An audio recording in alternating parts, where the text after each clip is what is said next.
लश्कर भी तुम्हारा, सरदार भी तुम्हारा, तुम झूठ को सच लिख दो, ये अखबार भी तुम्हारा।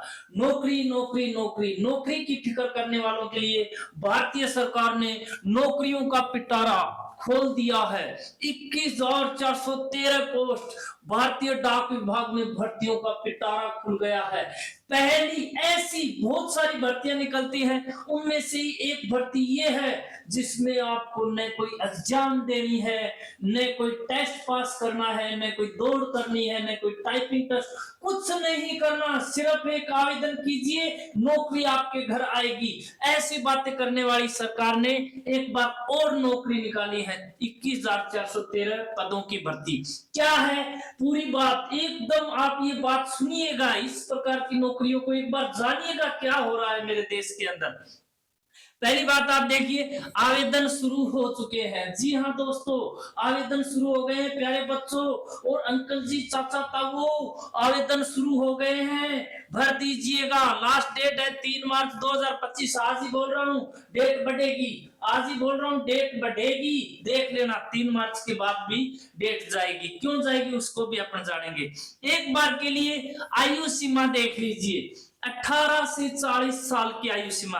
मैं बता देता हूं, जो बंदा 3 मार्च 1985 को पैदा हुआ है और जो 3 मार्च 2007 को पैदा हुआ है, इनके बीच वाले बंदे, ये भी कर सकता है, ये भी कर सकता है, और इसके बीच वाले सारे बंदे इस जॉब के लिए अप्लाई आवेदन कर सकते हैं। तो एक बार के लिए मैं सही बात बोलूं तो पापा भी कर सकता है, बेटा भी कर सकता है, माँ भी कर सकती है, बेटी भी कर सकती है। पहली बार एक घर में 2-2 नौकरी आ जाएंगी, 4-4 भी आ सकती है। एक घर में 4 नौकरी आने वाली है भारतीय डाक विभाग की। लेकिन कैसे आएंगी वो चीज आप पूरे वीडियो को देखना, आपको समझ में आएगा कि कैसे नौकरी घर में आएगी। एक बार के लिए आपको क्वालिफिकेशन सिर्फ मैट्रिक पास, सिर्फ 10वीं पास होना है। साइंस के साथ स्थानीय भाषा का नॉलेज, आपको लोकल लैंग्वेज, जहां पर आप रह रहे हो वहां की देसी भाषा आपको आनी चाहिए, वो सबको आती है। पंजाब के वालों को पंजाबी या हिंदी भाषी क्षेत्र के लोगों को हिंदी आती है, गुजरात वालों को गुजराती आती है, बंगालियों को बंगाली आती है। तो आपको local language, normal computer knowledge, cycle चलानी आनी चाहिए, ये बात भी इसके अंदर शामिल है। सिलेक्शन प्रोसेस, एक बार सैलरी देखो, 12,000 से लेके 29,380, मतलब लास्ट सैलरी आपकी होने वाली है 29,380, इनके बीच में आपकी सैलरी रहेगी। एक बात बताइए, आपके घर का आज के दिन मेरे को पता है, इंडिविजुअल जिस घर में 4-5 सदस्य रहते हैं उसका खर्चा हो जाता है भाई साहब इतना। सरकार मतलब हमें इतने रुपए देके हमारे ऊपर बहुत बड़ा एहसान कर रही है। और फिर selection process, merit list, document verification, यानी मेरिट के बेस पे आपकी कोई एग्जाम नहीं होगी, आपकी कोई एग्जाम नहीं होगी, सिर्फ 10th की मार्कशीट आपकी चेक होगी। 10th की मार्कशीट में आपके परसेंटाइल देखे जाएंगे, उस परसेंटाइल के हिसाब से आपका सिलेक्शन यहां पर होने वाला है। अब देखिए इसको, देखिए सिलेक्शन प्रोसेस, मतलब किसी भी मान्यता बोर्ड से आपको सिर्फ क्या होना है, 10वीं पास होना चाहिए। साथ ही अभ्यर्थी जिस जिले से आवेदन कर रहा है उसकी स्थानीय भाषा का उसे निपुण होना भी, लोकल लैंग्वेज आपको आनी चाहिए। मारवाड़ी राजस्थान के हो तो कैंसो भाई कैसे हो, ये मतलब मारवाड़ी आपको आनी चाहिए। हरियाणा वालों को लट बजाना आना चाहिए भाई, गुजराती वालों को केमछो, बंगाली को तमितमा को भालाबासी, ये लैंग्वेज आपको आनी चाहिए। बिहारी भाइयों को क्या आती है वो आपको पता ही है भाई, ठीक है। संबंधित डिटेल की जानकारी अभ्यर्थी भर्ती के आधिकारिक नोटिफिकेशन से भी देख सकते हैं। अब देखिए कौन से डॉक्यूमेंट लगेंगे, कौन से डॉक्यूमेंट लगेंगे, उसके लिए 18 वर्ष से 40 वर्ष मैंने बता दी है आपको। सैलरी ये आपको पहले ही मैं आपको बता चुका हूं, प्रति माह 10,000 से 24,470 रुपए वेतन मिलेगा। प्रति माह 10,000 से, मतलब 2 पोस्ट है, एक में 12,000 से लेके 29,380 और दूसरी में घटा दी असिस्टेंट ब्रांच पोस्ट मास्टर, जिसको डाकिया बोलते हैं, डाकिया, डाकला या डाकिया, वो डाकिया आपको बनाएंगे। तो 24,000 लास्ट उसकी सैलरी होगी। चयन प्रक्रिया ये है सबसे गपलेबाज। क्यों मैं गपलेबाज बोल रहा हूं, एक बार आपको कमेंट दिखाने वाला हूं लोगों के। इस भर्ती की जब भारतीय भारतीय सरकार ने ये भर्ती निकाली है ना, तो उसके नीचे मैंने कमेंट चेक किए, उसके बाद ये मजबूर हुआ हूं ये वीडियो बनाने के लिए। किसी लिखित परीक्षा नहीं देनी होगी, मतलब नो एग्जाम, कोई एग्जाम नहीं है, धंधा खत्म, एग्जाम वाला धंधा ही, क्योंकि पेपर आउट जो हो रहे हैं, तो सरकार ने पहली बार एक बहुत दिमाग लगाया कि पेपर आउट नहीं करने देने, एग्जाम नहीं करवाएंगे तो पेपर आउट कहां से होगा, धंधा खत्म। ठीक है, पेपर आउट गिरोह का धंधा खत्म। अगला, उम्मीदवारों का चयन उनके 10वीं के अंकों के आधार पर तैयार की गई मेरिट बेस पर होगा। बिल्कुल बहुत अच्छा काम किया, मतलब एग्जाम नहीं होगी, मेरिट बेस पे होगा। अब ये देखो, आवेदन शुल्क 100 रुपए आवेदन फीस, किस किसको, ओबीसी जनरल आदि को 100 रुपए लगेंगे, एससी एसटी की आवेदन फीस नहीं लगेगी। पीएच महिला अभ्यर्थी के लिए कोई शुल्क नहीं है। ओबीसी जनरल के लिए आपको 100 रुपए आवेदन फीस लगेगी।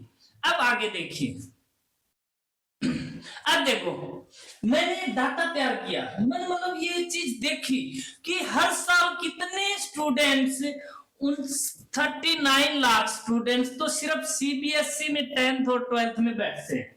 2023 का आंकड़ा है, मतलब 40 लाख सीबीएसई। पूरे भारत में सीबीएसई के अलावा और भी बहुत सारे बोर्ड है, दिल्ली बोर्ड है, आरबीएसई है, यूपी बोर्ड है, बिहार, कितने बोर्ड है, इनकी बात ही छोड़ दो। जहां तक मेरे को लगता है प्रति ईयर 3 से 4 करोड़ स्टूडेंट्स 12th पास करते हैं। ठीक है, अब सिलेक्शन होगा मेरिट बेस पे। सिलेक्शन किस हिसाब से होगा, मेरिट बेस पे होगा। तो मेरिट जो बनती है तो वो भी मैंने चेक किया।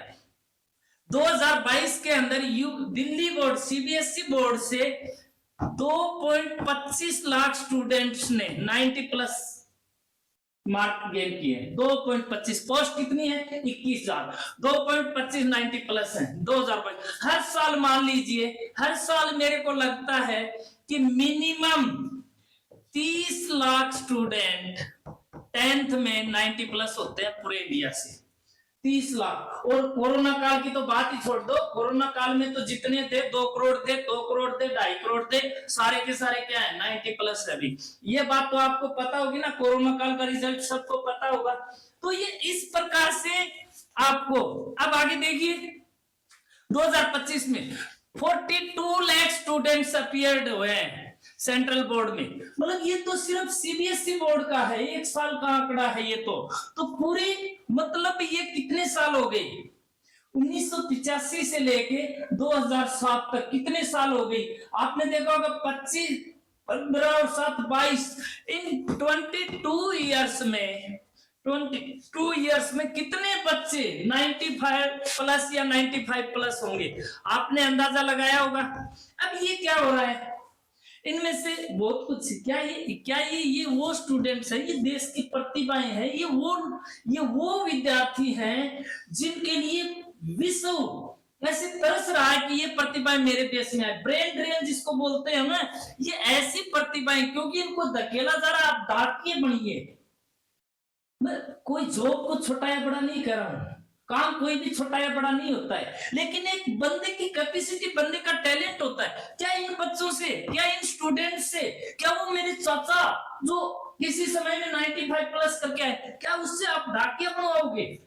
अब ये सरकार का बहुत बड़ा स्कैम है, ये वास्तव में स्कैम है। क्या होता है, जब भी डाक विभाग के पास पैसे की कमी हो जाती है, ऐसा मैं नहीं बोल रहा, कमेंट वाले बोल रहे हैं, तो वो ऐसी भर्तियां निकाल देती है। क्यों?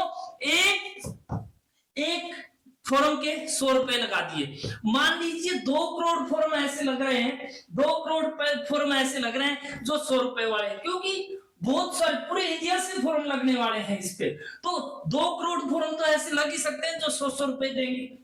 ठीक है, तो कितने हो गए, 200 करोड़ रुपए भारतीय डाक विभाग के पास आ गए। अब बताओ, 200 करोड़ रुपए उनके पास आ गए, सैलरी देनी है 12,000 रुपए। गजब खेल खेलते हो, मतलब 12,000 रुपए में एक, आज के दिन मेरे को तो लगता नहीं कोई बंदा कहीं जॉब करता होगा 12।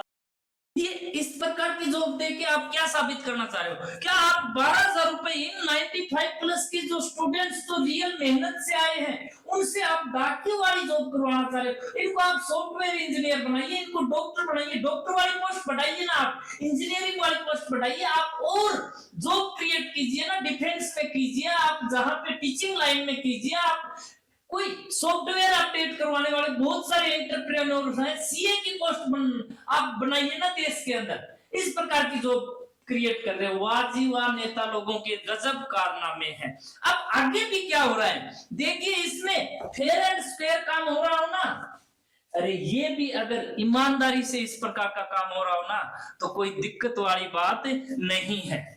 अब देखिए लोगों के कमेंट, अब देखिए उन बच्चों के कमेंट जो इस प्रकार की भर्तियों को लेके कैसे कैसे व्यू दे रहे हैं। सरकार ने भर्तियां निकाल दी, 200 करोड़ रुपए अपनी जेब में डाल लेंगे, मिनिमम 200 करोड़ रुपए अपनी जेब में डालेंगे इस प्रकार से। क्यों? क्योंकि वो एक बात कर रहे हैं, एक तो पापा और बेटे को दोनों को फॉर्म डलवा रहे हैं, मम्मी बेटी को भी डलवा रहे हैं, एक घर से 4-4 फॉर्म डलवा रहे हैं, क्योंकि बेरोजगारी इतनी ज्यादा हो गई, हम लोगों को अपंग बना दिया, हमारी सोच को बंद कर दिया इन सरकारों ने, इन नेता लोगों ने। मैं सिर्फ एक सरकार की बात नहीं कर रहा हूं, हर समय ऐसा ही होता है। हमें एबल नहीं बनाया जाता, हमें सक्षम क्यों नहीं होने देना चाहते, क्यों नहीं हमें सपने दिखाए जाते बड़े बड़े। क्या ये बच्चे इसी फॉर्म लगाने के लिए हुए। अब देखो कमेंट्स की भरमार, और कमेंट्स भी कैसे कैसे आए एक बार आप देखिए। 80% पाने वाले किसी का सिलेक्शन हुआ हो तो उसका इंटरव्यू दिखाएं, अरे 97 वालों का ही दिखा दो, ये लोगों का दर्द है। मतलब 97 वालों का ही नहीं होता। अब हम क्या है 60% लेके बैठे हैं, कोई 70 वाला लेके बैठा है, 100 रुपए लगा दे। अपन सोचते हैं 100 में क्या होता है, अरे एक एक बूंद से घड़ा भरता है, एक एक बूंद से, ये हमारी मेहनत का एक एक रुपया है ना, ये उन चंदा चोरों को चंदे के रूप में, उनके बड़े बड़े होर्डिंग्स ये इनसे लगते हैं भाई, आपके एक एक रुपए से। अगला क्या करा है, इसमें कोरोना टाइम वालों का टॉप मेरिट में आएंगे भाई। मतलब ये कोरोना वालों पे अपना दर्द रो रहा है, और रोए भी क्यों नहीं। आपने देखा ही होगा कोरोना कॉल की जो मेरिट है, या जो, अब एक बात तो है, दिल से वो बच्चे जो पढ़ने वाले हैं ना, उस रिजल्ट से सेटिस्फाइड नहीं है, क्योंकि उनके बराबर ही उस बंदे के भी नंबर हैं जो कभी क्लास ही नहीं ली उसने। तो ये भी गलत हुआ। क्या कह रहा है, कोरोना में गवर्नमेंट ने सभी को पास कर दिया था बिना एग्जाम दिए, सिर्फ जो लोग कोरोना में पास आउट हुए थे वही लोगों का नंबर आ रहा है। गवर्नमेंट ने बच्चों के साथ बहुत नाइंसाफी की है, गवर्नमेंट ने बच्चों के साथ बहुत बड़ी नाइंसाफी की है। देखिए अगले कमेंट देखना, कितने प्यारे प्यारे कमेंट आए हैं भाई सरकार की इस भर्ती को लेके। अब के टाइम 90% बनाना आसान, और कोरोना काल में तो हर बच्चे का 80+ है, और ज्ञान थोड़ा भी नहीं है, मतलब उन बच्चों को ज्ञान थोड़ा भी नहीं है। इससे पहले एग्जाम में नकल कराना ऊंट के मुंह में जीरा के समान था। एग्जाम सेंटर पर अधिकारी 3 से 4 बार चेकिंग करते थे, अब ऐसा कुछ भी नहीं होता, अब बदलाव का दौर है। अगला कमेंट पढ़िए, इसमें सिर्फ सोर्स वालों का होगा। जी हाँ, ये है मेन दर्द। कह रहा है जिनका सोर्स जानते हो, चेक एंड जैक, मतलब इसमें भी रिश्वतखोरी होगी भाई। सोर्स वालों का होता है किसी और का चांस नहीं बनता। जो अभी 10th में है वो अप्लाई ये किसी और का है। सर ओपन वाला भर सकता है क्या? इसमें केवल घूस पर होता है भाई। देखो बंदे का कमेंट वो कह रहा है कि इसमें सिर्फ और सिर्फ घूस वालों का होगा, बाकी किसी का नहीं होगा। 18 वर्ष की आयु गणना कब करनी है ये मैंने बता दिया है। 100 रुपए इकट्ठे करने का तरीका है लोगों से। अप्लाई करने से पहले एम्प्लॉयमेंट एक्सचेंज से कंफर्म करो। मतलब ये 100 रुपए इकट्ठा करने का तरीका है। सर इसमें बस 100% वालों का ही होता है, मतलब 100% वालों का ही होता है। सर मेरा 91% है, मेरे सिलेक्शन नहीं हुआ, फॉर्म डालते डालते परेशान हो गया। मतलब बंदा क्या कह रहा है कि मेरे तो 91 है। देख लो भाई, आप सोच रहे हो 80%, ये कह रहा है मेरे 91 है तो भी नहीं हुआ, फॉर्म डालते डालते परेशान हो गया। बंदे का दर्द देख लीजिएगा। अगला देखिए, डियर कोरोना काल में बहुत लोगों के 90% आए हैं, बट हम लोग मेहनत करके 63% लाए। ये कोई पुराने चाचा जी के टाइम का होगा या कोई मेहनती बच्चा होगा। और मेहनत करने वालों के वास्तव में जरूरी नहीं है 63। भाई मेहनत, knowledge and number doesn't matter. If you gain knowledge, number will change you. ये चीज आपके अंदर होनी चाहिए। हो सकता है बच्चे की कहीं ना कहीं वो चीज पढ़ी हुई नहीं हो, मेहनत करने वालों के 2000, इन्होंने तो 2007 2000 1985 के अंदर जो पैदा हुए हैं उनका बताया, तो 85 में पैदा हुए हैं तो वो 2000 के लगभग उन्होंने मैट्रिक की है। कब की है मैट्रिक? 2000 के लगभग। तो 2000 में 60% लाना, 63% लाना एक बहुत ही टफ काम हुआ करता था। अपने चाचा जी से, पापा जी से पूछ लेना। इसमें भरने से कोई फायदा नहीं है, किसी का भी नहीं होता है, इसमें घूस लेते हैं। देखो पहले का मेरिट लिस्ट 100% वाले का हुआ है, मतलब पहले भी ऐसी भर्तियां निकाली जा रही है। अभी पहले मेरिट जो आई थी उसमें 100% वालों का हुआ है। हम कभी किसी स्टूडेंट का 100% नहीं देखे हैं रिजल्ट। फिर कहां से आता है 100% वाला सब? मतलब बंदे का दर्द देखो, मतलब रिजल्ट आता है उस समय 100% का। कोई बिहार में एक लड़की का हुआ था, राजस्थान में भी एक लड़की का हुआ था 100%। फिर ये जब सिलेक्शन होता है तो 100 बच्चे 100% वाले कहां से आ जाते हैं? सभी लोगों से अनुरोध है कि इसके लिए हैशटैग चलाएं, घूसखोरी करना बंद करो। मतलब इन्होंने कहा है कि इस प्रकार का हैशटैग चलना चाहिए कि घूसखोरी बंद होनी चाहिए। 100% कितने लोग हैं पिछले कुछ साल से बाहर नहीं पाया, यानी ऐसी जॉब में 100% वाले ज्यादा आ रहे हैं। देखो भाई ये इस प्रकार के बच्चों के अलग अलग दर्द है। तो ये आपके बीच में एक और देखिए, 80% वाले किसी का सिलेक्शन ये हो गया, ये हो गया, ये इस प्रकार के कमेंट आपके बीच में दिए हैं। सर झारखंड से हूं, मुझे संथाली आता है कि मेरा होगा कि नहीं। ये कह रहा है कि मेरे को मतलब झारखंड की जो संथाली लैंग्वेज आती है तो हो जाएगा इसका भी। 100% होने चाहिए भाई। कितने होने चाहिए तेरे? 100%। पापा की एमएलए से जानकारी होनी चाहिए भाई। कोई घूस नहीं लगता है, सिलेक्शन सर्कल लेवल से होता है अकॉर्डिंग टू 10th सर्टिफिकेट। ये पॉजिटिव रिस्पॉन्स दे रहा है। कोई बंदा कह रहा है कि कोई घूस नहीं होती। एक बंदे ने तो गजब की बात कही है, इसमें पैसा देकर लोग नौकरी पाते हैं। हमारे पड़ोसी के पूरे परिवार के लोग डाकिया बन गए हैं। मतलब बंदा क्या कह रहा है कि मेरे पड़ोसी का पूरा घर ही डाकिया बन गया है। तो आप मेरे को बताइए, इसके घर में सदस्य पुरुष सदस्य डाकिया हैं तो महिला सदस्य उनको क्या बोला जाएगा?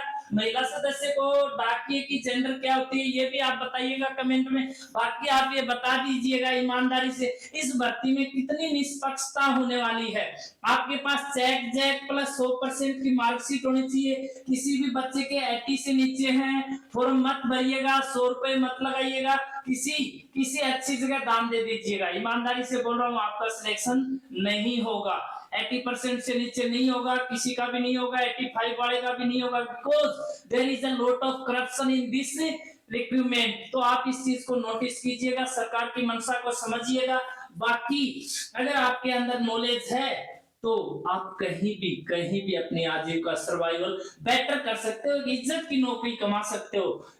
नॉलेज आपके पास होना चाहिए, आप इज्जत से अपने 2 रोटी खा सकते हो और कमा सकते हो। जय हिंद दोस्तों, कैसा लगा वीडियो जरूर कमेंट करके बताइएगा।